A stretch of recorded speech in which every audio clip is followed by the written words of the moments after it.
Bili ko to sa Green Hills kasi sabi ko, pangarap ko talagang magkaroon ng Hilux GR. Sabi na naman ni Bossing, sabi ni Bossing, pagka nagkapera siya, bibili niya ulit sa akin to. So what's good sa inyo mga bossing, another day, another hustling. Dampot serye tayo ngayon for today's video. Pupunta tayo ngayon sa Bacoor, Cavite. May inalok sa atin yung tropa na Hilux GRS na loaded. Tignan natin mga boss kung maganda to.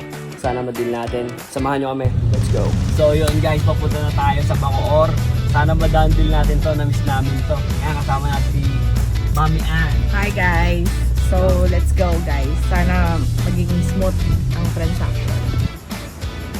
And guys, dito na kami guys. Shooting na namin yung GR. Miss ka na rin namin.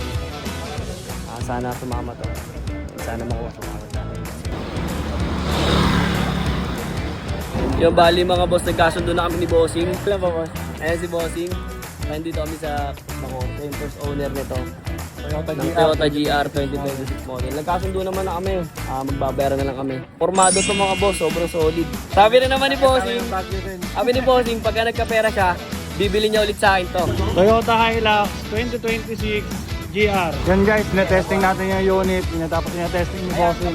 So yun na nga mga bossing dyan sa part na yan. Tapos na kami magbayaran yan at nagpipirmahan na lang kami ng deed of sale. Siyempre mga papeles, legit na first owner yan sila bossing. Legit na first owner sila Bossing ng GR na poging-pogi formado. Sobrang pogi nga ng GR na 8 months old at sila talaga ang legit na first owner at hindi nagpapanggap. Done deal!